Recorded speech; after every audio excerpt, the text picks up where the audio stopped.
Tout le monde, c'est Ansei, j'espère que vous allez bien. On se retrouve aujourd'hui pour une vidéo un petit peu particulière, une sorte de bilan sur la chaîne, et surtout une sorte de point sur mon avis sur Dragon Ball Super. Alors je vais vous expliquer pourquoi je fais ça. Cette vidéo, elle est surtout faite pour les nouveaux arrivants, qui me connaissent pas forcément bien et qui savent pas trop vraiment ce que je suis venu chercher sur YouTube à la base, et surtout mon point de vue sur Dragon Ball Super global, que j'avais évoqué au tout début, et puis c'est vrai qu'après je l'ai pas trop rappelé pour la suite.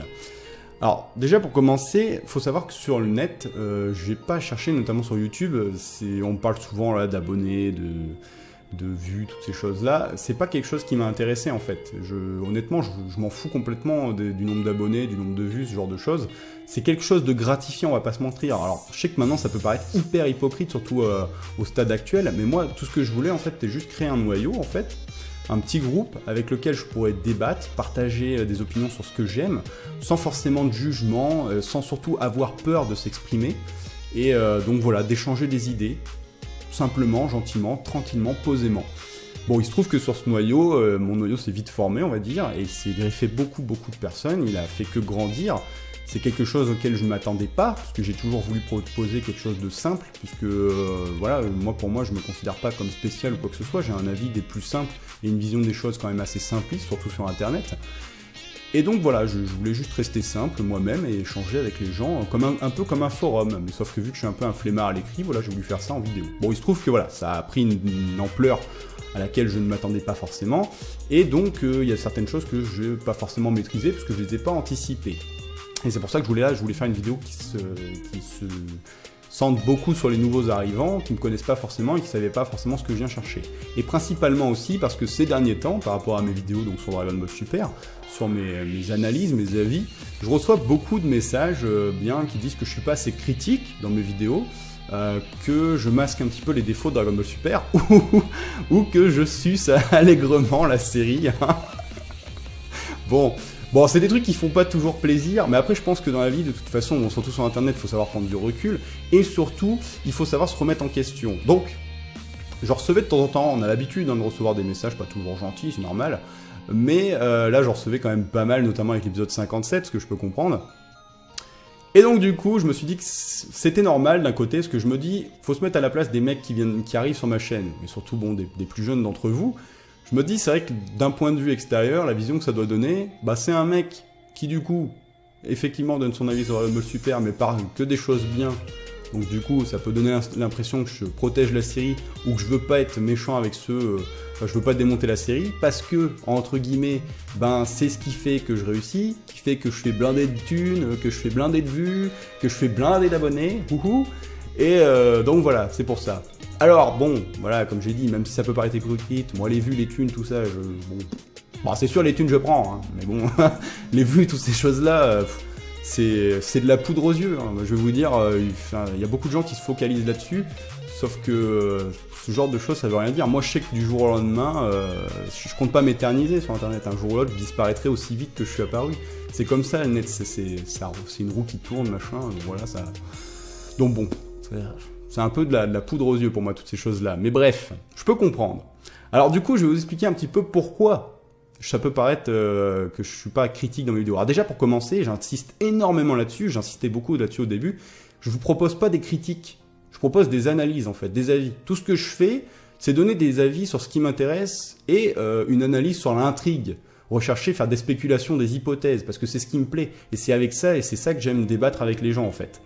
Donc je propose pas des critiques pour plusieurs raisons. Alors déjà la première, alors là je risque peut-être de choquer certains nouveaux arrivants et ça vous permettra de savoir si vous n'avez pas fait une connerie en vous abonnant à ma chaîne en même temps. En fait, Dragon Ball Super, l'animé, je l'ai jamais porté dans mon cœur. J'irai pas jusqu'à dire que je peux pas le blairer, mais voilà quoi.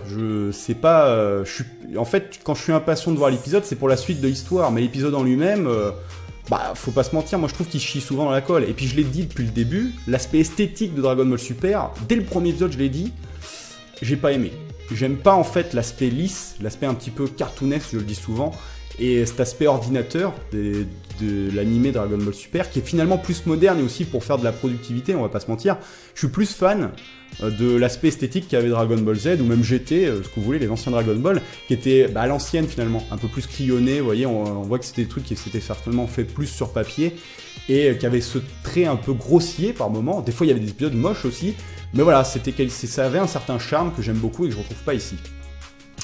Donc, bah déjà voilà. Et vous allez me dire, mais alors pourquoi tu le regardes? Alors déjà, il faut savoir que pendant une longue période sur ma chaîne, je ne parlais que du manga papier. Parce que, alors, il y avait un truc que je trouve dommage sur internet, c'est que beaucoup de gens démontent Dragon Ball Super, ce que je peux comprendre, hein, il peut y avoir des tonnes de raisons, des tas de défauts dans l'animé. Mais très peu parlent du manga papier. Parce que le manga papier, moi je trouve qu'il n'y a pas vraiment de reproche à lui faire. Alors après, il y a les puristes qui s'y connaissent super bien dans le dessin, qui vont venir forcément trouver des critiques. Moi, en dessin, j'y connais rien. Donc moi, quand je vois le dessin de Dragon Ball Super, le manga papier, je trouve que c'est assez proche de ce que j'ai lu. Et je prends mon pied. Et je trouve qu'il y a beaucoup moins d'incohérences que dans l'animé. Et puis, bon, bah voilà, je retrouve ce que j'aimais. Je retrouve des personnages un petit peu baraques, bien badass, même s'ils sont plus fins qu'avant. Mais voilà, en fait, c'est aussi ça que j'aime pas dans Dragon Ball Super. Tous les personnages ont un aspect très enfantin, donc... Puis les phases d'humour aussi. Enfin voilà, je vais pas m'emmerder à faire toute une liste de ce que j'aime pas, mais parce que ça va tout démonter. Enfin voilà. Du coup, bon. Par contre, le manga papier, je prends mon pied. Mais pendant longtemps, le manga papier était devant l'animé. Puis l'animé l'a dépassé. Donc, j'étais obligé de suivre assidûment, on va dire, l'animé pour rester à jour sur l'intrigue. Et donc du coup, j'ai pris la décision, hein, vous pouvez mater mes anciennes vidéos, je le dis dès mes premières critiques, quand j'avais repris les critiques sur l'animé, que eh bien, j'avais décidé de ne pas critiquer l'animation. Parce que, en fait, il y a plusieurs raisons qui fait que je la critique pas critiquer l'animé. Déjà, la première chose, je n'y connais rien en animé.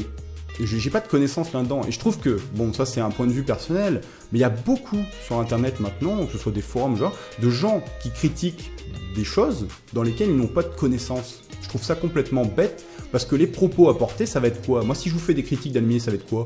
Oh, c'est moche, oh, ce plan était pas beau, machin. Mais moi, je connais pas, j'ai pas de connaissances dans la technique des animés, comment on fait un animé, quel temps il faut pour faire un animé. J'y connais absolument rien. Les seules petites connaissances à mon niveau que j'ai eues, c'est grâce à un pote qui bosse un petit peu là-dedans, qui m'avait fait d'ailleurs mon introduction. Je vous invite à voir sa chaîne Twitter, Alias. Et donc, grâce à lui, j'ai eu un point de vue un peu comment ça se passe. Et c'est un boulot de malade. Donc, je me verrais pas critiquer ce truc-là, en fait. Vous voyez? Donc déjà pour ça, je critique pas ça. Deuxièmement, ça ressemblera à rien. Si je faisais des critiques là-dessus toutes les semaines, je passerais pour un hater. Ce serait horrible. Ce serait horrible. Je me verrais pas m'acharner sur quelque chose que j'apprécie pas toutes les semaines. Quel est l'intérêt? Il y a aucun intérêt à faire ça. Je veux dire, dans ce cas-là, on fait rien. C'est pas intéressant. Je pense que ça vous saoulerait vous, puis ça me saoulerait moi. Et troisièmement, si je fais pas ça, c'est aussi parce que je pense qu'au 57e épisode, quand on n'aime pas quelque chose, qu'on trouve quelque chose moche, bah, soit on laisse tomber, je pense que c'est la meilleure des choses à faire, sinon vous êtes complètement sadomaso, soit vous y trouvez un intérêt autre que tout ce qu'il y a à côté, c'est-à-dire moi par exemple l'intrigue, mais surtout vous foutez la paix à ceux qui l'apprécient. Moi je me vois pas aller emmerder chaque semaine ceux qui aiment l'animé. Au bout d'un moment, je n'ai pas à vous juger, chacun a son interprétation, sa vision des choses. C'est horrible, j'ai l'impression qu'aujourd'hui, maintenant sur internet, si vous n'êtes pas d'accord avec quelqu'un, que vous osez donner votre avis, même qui va à l'encontre de tout ce qu'il y a, eh bien, il y aura des gens bien sûr compréhensifs et qui vont accepter votre avis et vous donner leur opinion gentiment et simplement sur le fait qu'ils ne sont pas d'accord avec vous, qu'ils ont leur vision des choses. Et donc, moi, c'est ce genre de choses que j'aime. En fait, j'aime pas que forcément les gens soient tous d'accord avec moi, bien au contraire, j'aime quand il y a des gens qui me proposent des avis constructifs sur leur vision des choses. Des fois, ils arrivent même à me faire changer ma vision des choses, donc ça, c'est superbe. Mais qu'ils essayent pas forcément de modifier mon opinion. Parce qu'il y a beaucoup de choses comme ça sur le net, mais on changera pas les gens, hein. Mais voilà, je préfère vraiment donner mon point de vue, là. En même temps, je donne mon point de vue là-dessus. Depuis que je fais ça, je me rends compte qu'il y a de plus en plus de gens, au lieu d'essayer juste de donner leur opinion et de dire juste qu'ils sont pas d'accord, ils essayent de convaincre, de changer l'opinion des gens. C'est un truc de fou, ça. Ça veut dire que t'as pas le droit de pas être d'accord. C'est... Enfin bon, bah, faut juste ignorer ça, mais c'est complètement bête. Il y a autre chose à foutre que de faire ça. Donc bref, voilà. Du coup, pour toutes ces raisons, je ne critique pas l'animé. Donc maintenant, vous êtes au courant. Donc je pense que du coup, hein, si, voilà, vous attendez à avoir des critiques là-dessus, passez votre chemin, hein, parce qu'il n'y en aura pas. Ou foutez des pouces rouges, on s'en fout. Voilà. Mais après, il y a autre chose aussi qui m'est pas mal reproché, mais ça je trouve que c'est une critique qui est valable, hein, largement, même la première, hein, comme je vous dis, les gens qui débarquent, forcément ils savent pas. Donc c'est un peu à moi aussi peut-être de vous tenir au courant, donc je pense que c'est pour ça que c'est important de faire ça. Et donc je vais pas faire une vidéo non plus de 40 minutes, mais voilà, on va vite avancer. L'autre truc qui m'est pas mal reproché aussi, c'est que je cherche des fois des explications, il n'y avait pas besoin d'en chercher, ou à justifier des trucs pas forcément justifiables. En gros, j'essaye de sauver un petit peu le manga, quoi. Bon, c'est pas forcément faux, ça. C'est vrai que ça peut laisser penser à ça. Mais c'est surtout, par exemple, on va prendre l'épisode 57. Bon, je savais que ça allait gueuler, hein, c'était obligé. Mais par exemple, quand on voit Trunks et Goku qui tient, et surtout Trunks qui tient tête à Zamasu et Black, bah forcément, la première fois qu'on voit le truc, même moi je vous l'ai dit, hein, je dis toujours mon point de vue honnête, parce que bon, bah, voilà, on me reproche de pas forcément être honnête. Pourtant, je le dis, hein, vous écoutez bien la vidéo, je le dis, que c'est vrai que la première fois qu'on voit le truc, putain, on se dit, oh là, il y a une merde là, que Trunks il devrait se faire défoncer, c'est complètement con. Mais c'est vrai qu'après, je pourrais m'arrêter là, faire comme tout le monde et vous dire, bah ouais, Trunks c'est n'importe quoi, il aurait dû se faire défoncer, il devrait même plus exister, on dirait qu'il a le level d'un Goku, machin, on comprend rien.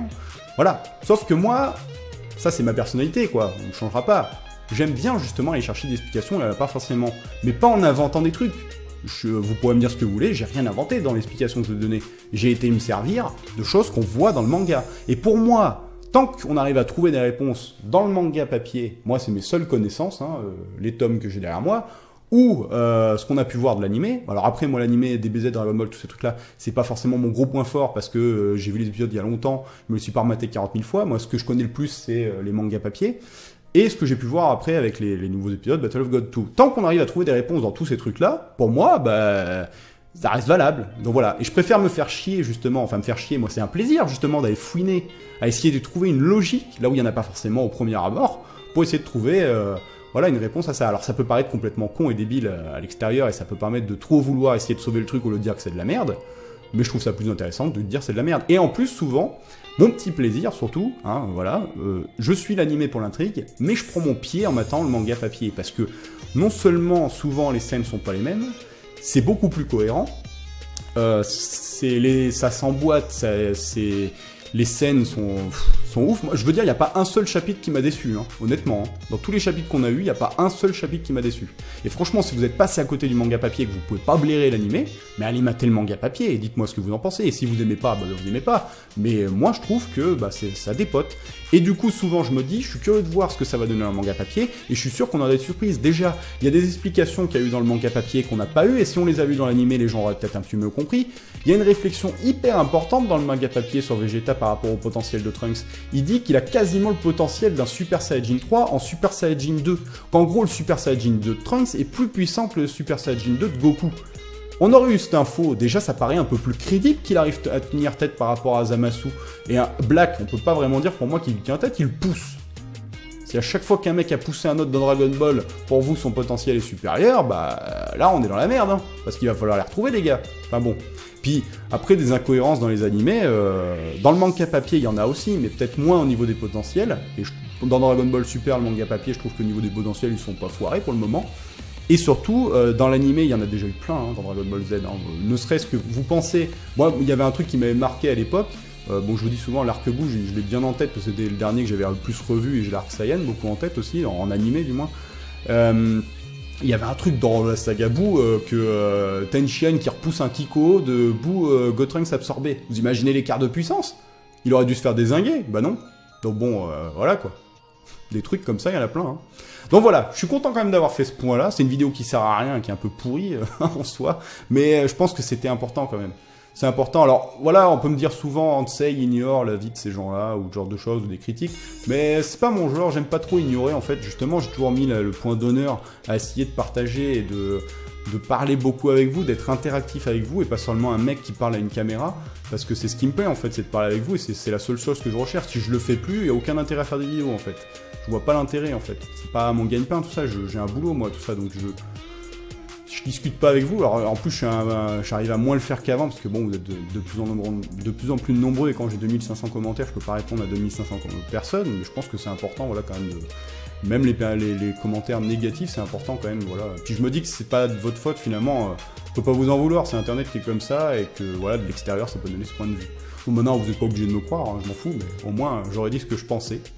Et maintenant vous êtes au courant. Allez, sur ce, je vous laisse tranquille, je vous laisse savourer votre manga, votre animé ou quoi que vous fassiez, et je vous dis, eh bien, pour ceux qui voudront, à la prochaine pour ma vidéo analyse, et pas critique, de l'épisode 58. Et donc du coup je parlerai pas de l'animé, hein. Vous êtes prévenus, hein. Je parlerai pas d'animation, même si c'est fait avec le cul, d'accord? Allez, je vous laisse.